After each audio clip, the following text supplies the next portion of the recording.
Welcome back, audience. Hope you're doing good. Bow, as always. Cheers. We have something more to talk about.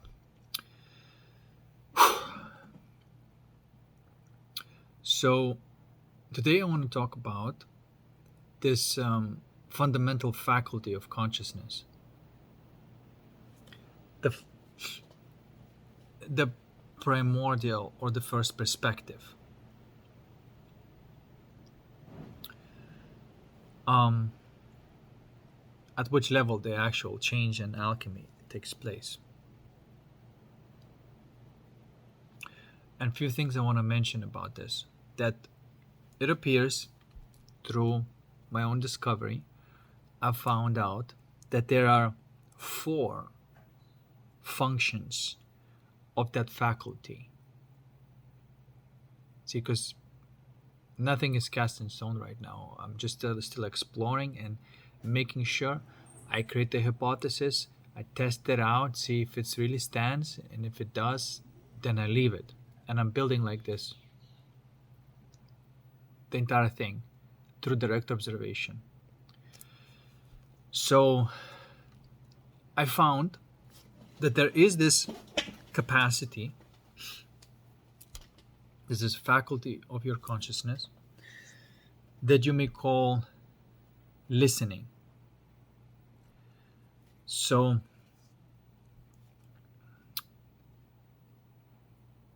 Krishnamurti was talking about this, by the way.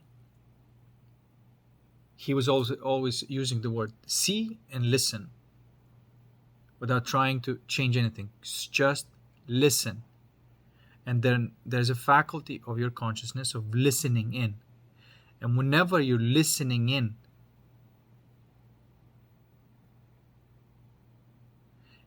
to the stillness,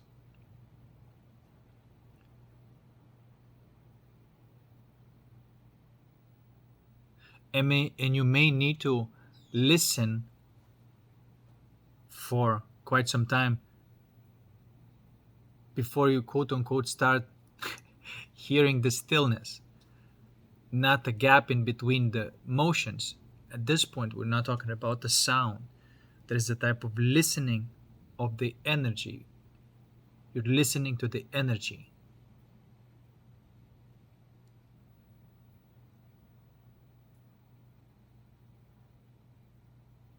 And so, upon deep listening,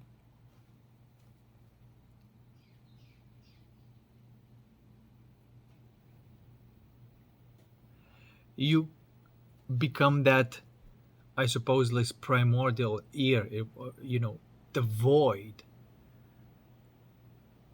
the aperture, the perspective, the first perspective.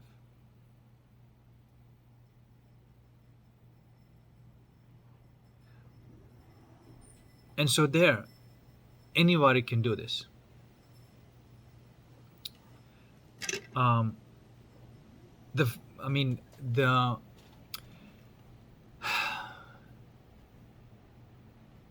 function of this faculty is that it is capable of dissolving incoherence, which is the negative feeling, or some sort of like, from where everything else stems, like incoherent energy ball out of which everything else stems from. Okay? So it has a capacity to dissolve it. Because in a way, the fabric of the void must be whole. And whenever there is a separation of it, then there's a problem. There is this feeling of incoherence, or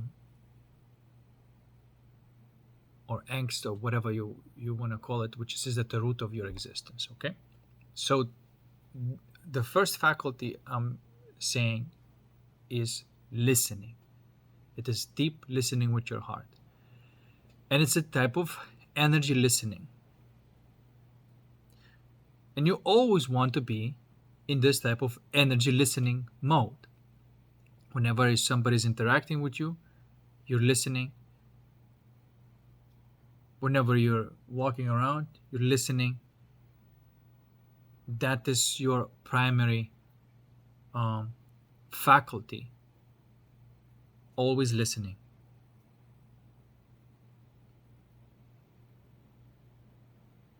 And whenever you go to that point of always listening, that particular incoherence is no longer a problem. The other side that is very important is seeing. Again, Krishnamurti was also talking about this. He was saying, look at your suffering, the attention, and the awareness. If the awareness is listening, then attention is seeing. Okay? We have these faculties. We have to learn how to use these faculties. Forget about the mind for now. Like, this is the faculty that needs to be learned. If you have this faculty, you won't need psychedelics. You won't need any kind of other types of therapies that work momentarily, and they do. Psychedelics do work for quite some time, and sometimes, of course, some dysfunction it deletes permanently, but some come back online. And then sometimes people take another dose of psychedelics, and some people live like that. And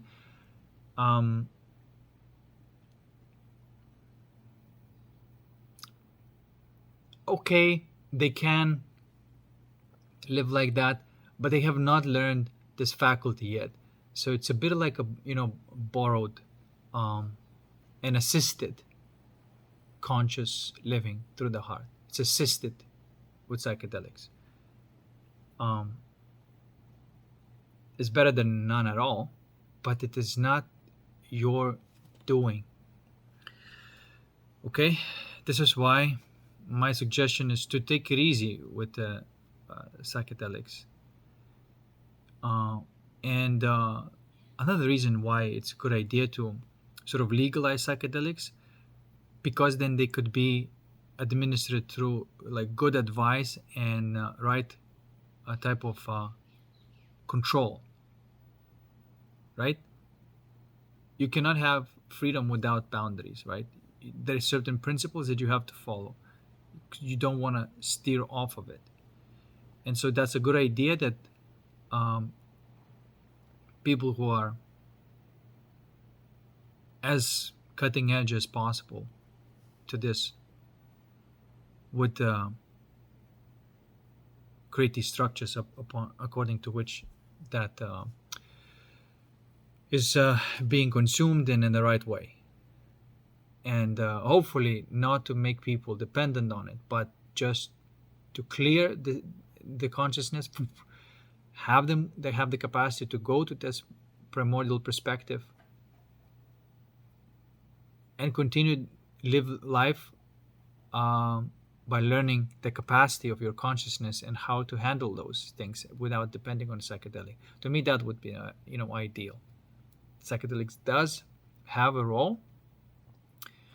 Now I learned that it is not an essential thing, because through this faculty of like this deep listening and that seeing, you do visit those states that are psychedelic-like naturally through your own faculty of consciousness.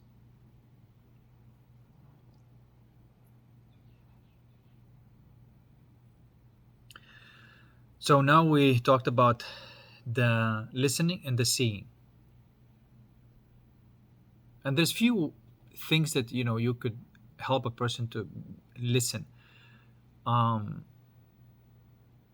This is what I do, by the way, this consciousness calibration. If you want, if you're watching and if you want to book a session, and that's what I do. I teach people those primordial faculties of consciousness where it can resolve that incoherence about anything in life. That's the whole point actually of this game. Now, at the beginning I said that there are four.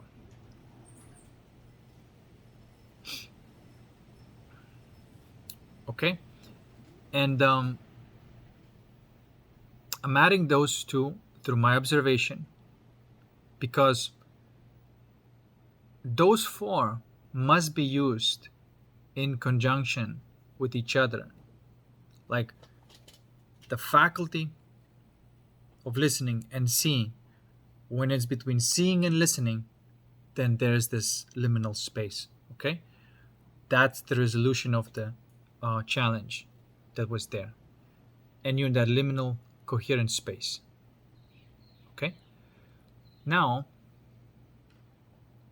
I also noticed that sometimes that listening and that seeing, the ultimate listening is becoming the background of everything, ultimate seeing is becoming the point, and that is just basically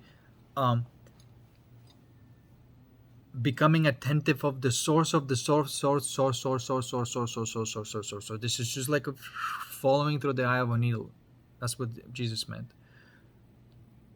And sometimes this is necessary in between the seeing, the ultimate seeing, which is this point and the source, and ultimate listening. There's this your neutron star and a black hole. However,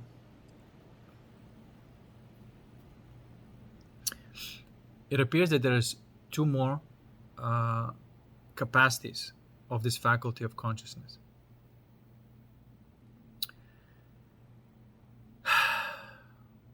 It's not just listening, but there appears that another capacity and sometimes is necessary. It is becoming unbound. It is becoming boundaryless. It is just like I mean, if there's two types of courage and two types of surrender, that's the surrender. That is just like you become unbound. Okay?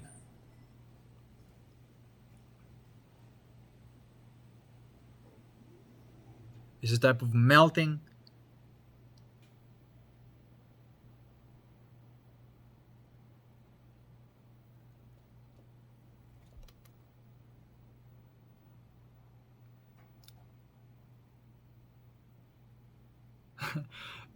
and sometimes it is required this type of faculty. I am communicating something to you that like I'm discovering from scratch. It's not from the books. Books don't have that, and they wouldn't have that because even if you read that, you would not be able to understand that, oh, this is the faculty of my consciousness. Okay? So there's that becoming unbound that you can totally do.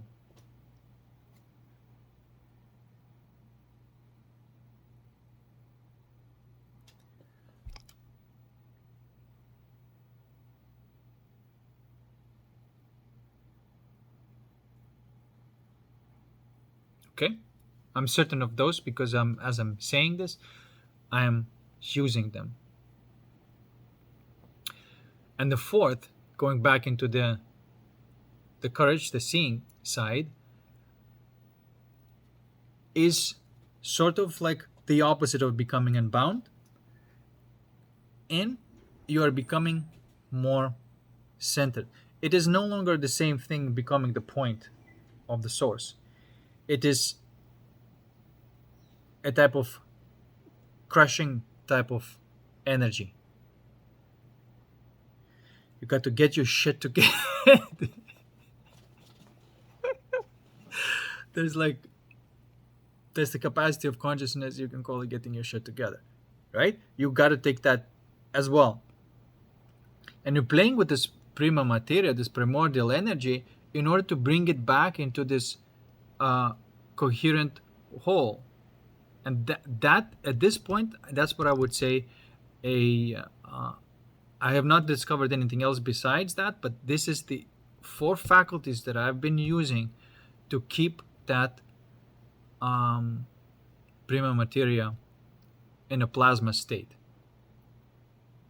And whichever capacity you got to use, you are playing with it and going to listening, surrender, finding the point of the point. And sometimes this is required. And then becoming the boundary having.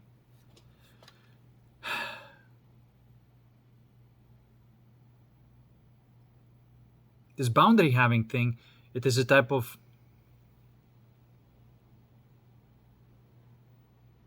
force. It is like if your muscle is contracting and relaxing, right? So if this becoming unbound, this relaxation, this is complete and total relaxation of the deepest point of your consciousness, then contraction is this, right? And you can have both. That's the whole point, is to have between a complete surrender relaxation, the force of contracting being a point of the source of everything, and being the listening background. When you are all 4 and you are in a liminal state between those 4, that is it. That's your prima materia.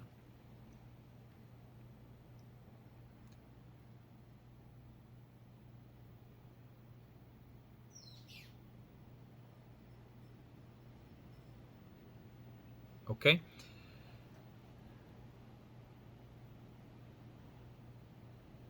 That's what I'm certain of. And in alchemy, this may be in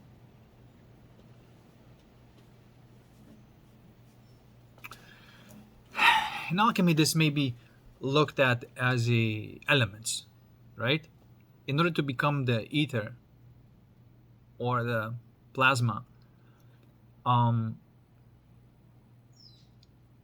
there has to be fire,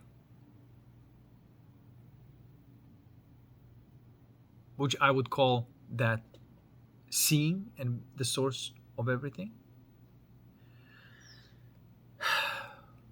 Water is that ultimate listening, the void, the ocean.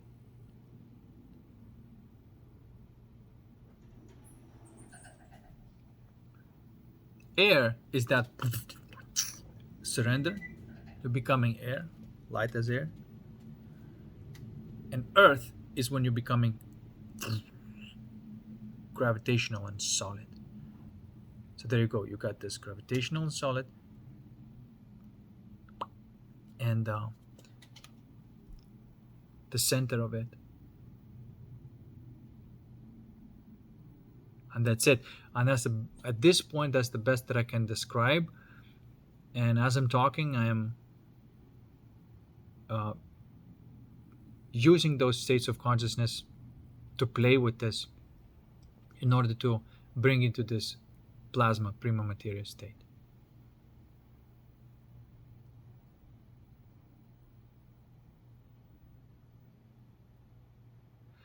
And that's when you have the seed. And to have the seed and to maintain the seed,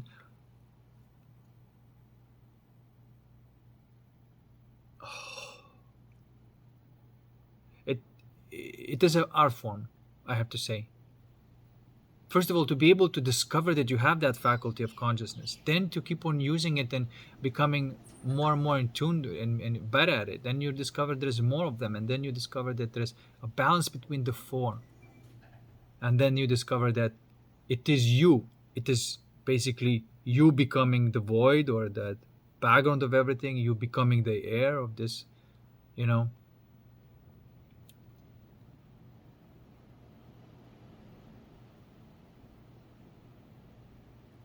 And I don't know how about others, But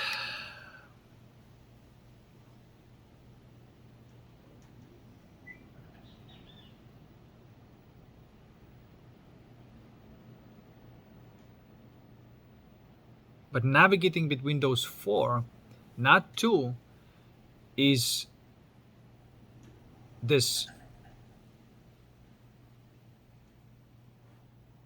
true liminality.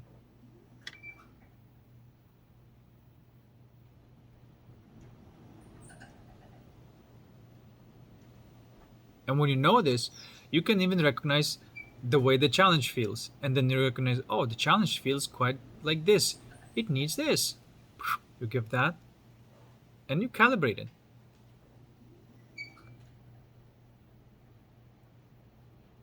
And so this is where I'm at, and I'm continuing looking at this and trying to um,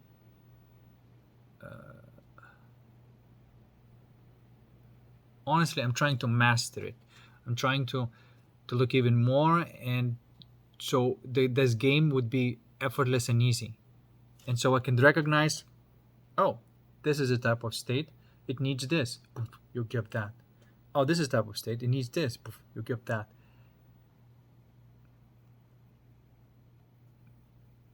Okay. And that's where, if once you get to this prima materia, which I call it peaceful bliss, you have calibrated your seed.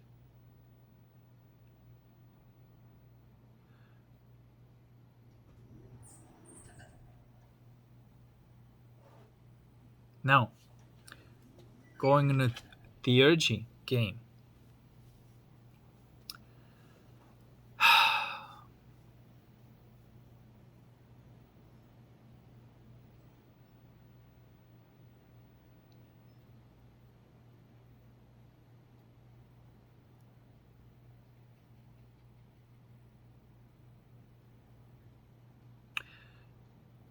there are different faculties there, and I'm just exploring them. Okay. If you want to keep it simple, in alchemy, you can say it is a game between the attention and awareness. The attention can become a point, and it become like a concentrated, ball. Awareness can become the air, or become the ocean, the background. Okay.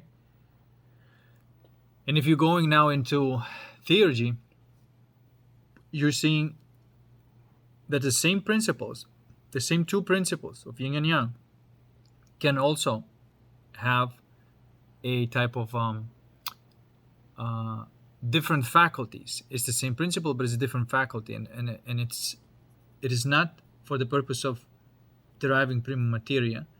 It's for the purpose of creating a type of shape out of this prima materia. And what kind of shape you have to create is a geometrical shape. It's a vibratory state in accordance of what is necessary, what kind of challenge is being given to you. That is the state that you're creating. And this is where we may encounter now the path of least like resistance, and creating the melodies out of your feelings. Okay. um, Now, how you put yourself in that one specific geometrical shape, that can only be possible whenever you already have the prima materia. Then it's possible for you to shape yourself in a specific state of consciousness, which is this geometrical vibratory state, that you can go there on demand and move from one to another. That faculty I'm calling the soul faculty, and I'm trying to use different words and not to use the same words. And let me see how I call it. I know that there's focus. I don't call it attention anymore. I call it focus. Okay. Um,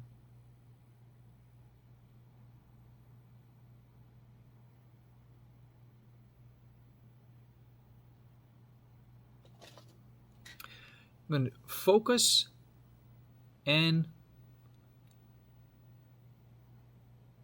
technically would have to say blur if you're using the aperture metaphor from photography. By the way, it's going to continue in the mind as well. This is why it's so important. But now you have way more degrees of freedom. Okay? It is basically wherever you're going to focus, this is the energy that's going to be there. And if you want more of that, you increase the focus. It is like painting now, you know? It's like, okay, I want red and vivid red. Okay, focus. If I want to make it a little bit more like a feathery, blur it. And it is a type of feeling. Now, actually, it's a type of emotion, but this is a true emotion. This is a soul emotion.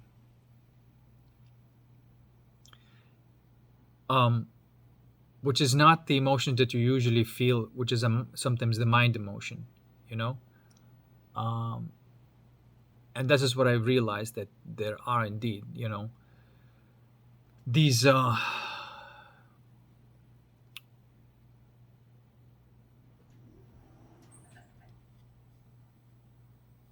emotions. For example, you know, the fear would be like a deep soul emotion, negative emotion.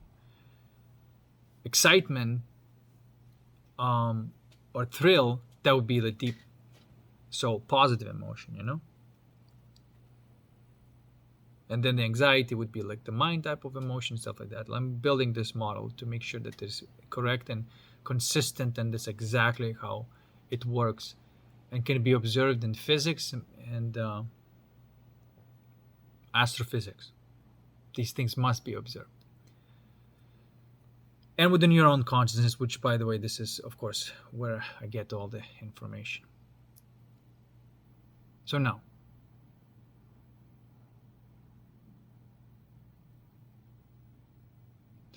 you have the capacity of focus and blur with a lot of degrees of freedom. And you may, you know, the spectrum of that 7 colors, if you will, right? But we're still talking about the vibrational primordial energy. But there's nonetheless, there is a spectrum. But now you can start creating and have this palette. What and how you're creating this piece of art, which is a poesis, melody. If what we did with the alchemy is a genesis, then what we're doing here with theurgy is poesis. Okay? And this is the world that I'm just exploring, and I'm learning how to go to these states. And these are like mandala-like states. They're like sacred geometry related, which is your state. You know, you become that sacred geometrical state, and it's difficult to describe, but you may, you know, see like it's a state is like a bit like a flower. It has a structure and it has this feeling. Okay, and I'm just exploring this world. It does appear that you can just play around with it and just go to one state to another. You can discover those states, and if you like them, you can revisit them. And so this is like the mind-boggling world that I'm still just exploring. I have a theory that every time we alchemize, we become in tune with the center of the universe, between that primordial neutron star and primordial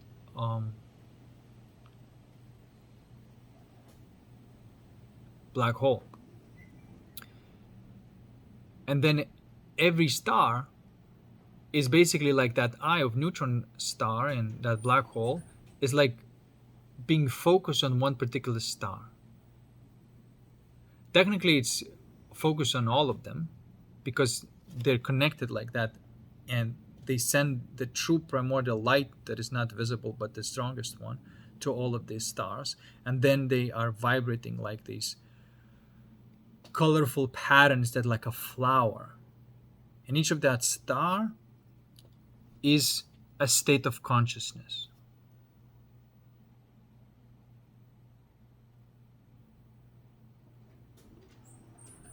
You know, and so that's where I'm at.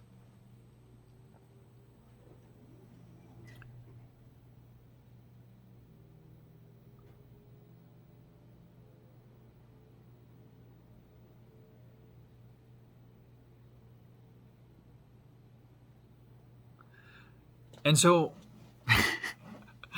you know, in order to create music, there's of course you got to learn. It's like learn to walk, right? So I feel like sometimes like I'm just learning to walk, and you know that you're trying to create music, you know that you're trying to create states of consciousness that are like seemingly going from one to another and creating this poesis,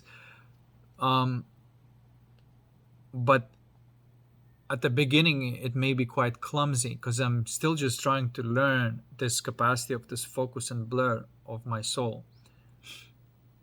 And I don't know what else I'm going to discover here, but I just want to keep it simple. I know that yin and yang capacity, the spirit, soul, mind, and body, they're going to continue. These are the actual joysticks of life. Turns out to be there are 4 joysticks of life, not 3, as I previously thought. And I've discovered that there are, yin and yang, but there's 2 types of yin and 2 types of yang. This is what I discovered in alchemy. And I just don't want to go too much into the soul, the mind, and the body for today. We'll see.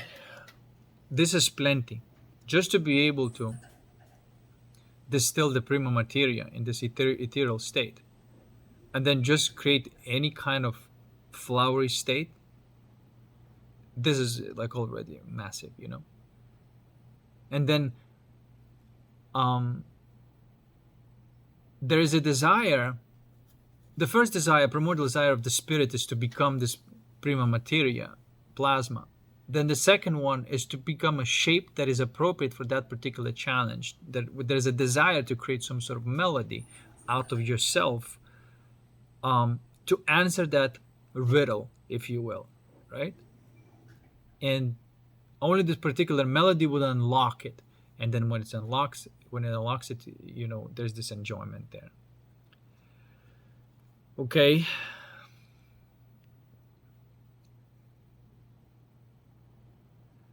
I've also discovered that there are 2 sides of that. There are these sacred geometry states that you take in. There are love making and war making. Don't quote me on this just yet, but I've just discovered it. That some of them are to correct some energies, and some of them are resonate. That's what I've discovered. And that correction is a type of militant type of, right? Like if you beam a certain type of vibration, the bridge may collapse if you find that resonance, right? So it's a destructive type of thing. And sometimes you need to create that in order to destroy something that is kind of rigid and unmoving, and it's time to go for it, right? Okay. And that would be like a belief system, for example. Not a belief, but the entire system. You can destroy the entire system with this vibration. But you got to be able to create the right type of vibration specifically for this system that is cancerous and whatnot, and destroy it. Because, by the way, this is how they, attack cancer in the sources of therapeutical. With right now, I think the most progress that's been made is this light therapy. If you just produce a certain type of vibration, it destroys only the cancer cells, but it's kind of healthy for the other cells. Okay, so this is type of light that you want to produce naturally, but through the technology they're already producing these types of lights to deal at this biological level. But you're dealing at the template level. That's it's not a problem. Biologically you may need to affect that tumor and whatnot, but in your psyche you may need to affect the reason of why it was there in the first place, and that can only be done through your soul vibration. Okay,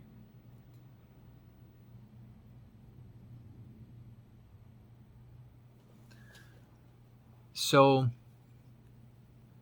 yeah, this is what I would recommend people to look at.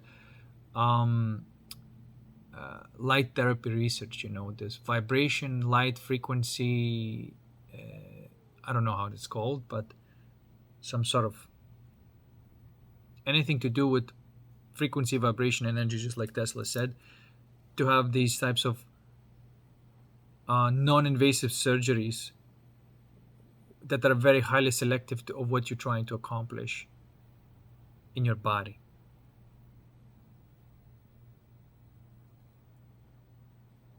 I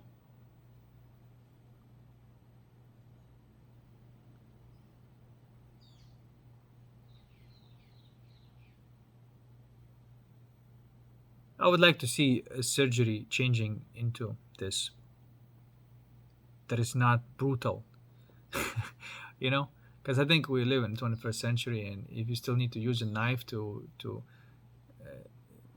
remove bundle of cells, that's barbaric based on what kind of technology it is available there. You can remove it without cutting and damaging any other tissue just by controlling the vibration. And of course, everybody knows that by now, but I would like to see the research and the funding going to that on one end externally, and this way that I'm communicating internally.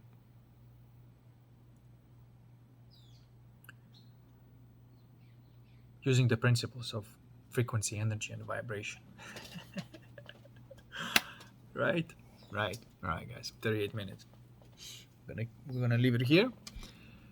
I think that was plenty to digest. And yeah. And book a session if you want me to show it to you, and so you can experience all of those 4 faculties of consciousness, so then you can do it yourself from then on, developing them. Just book a session. All right? Cheers. Peace, and I'll see you in the next one.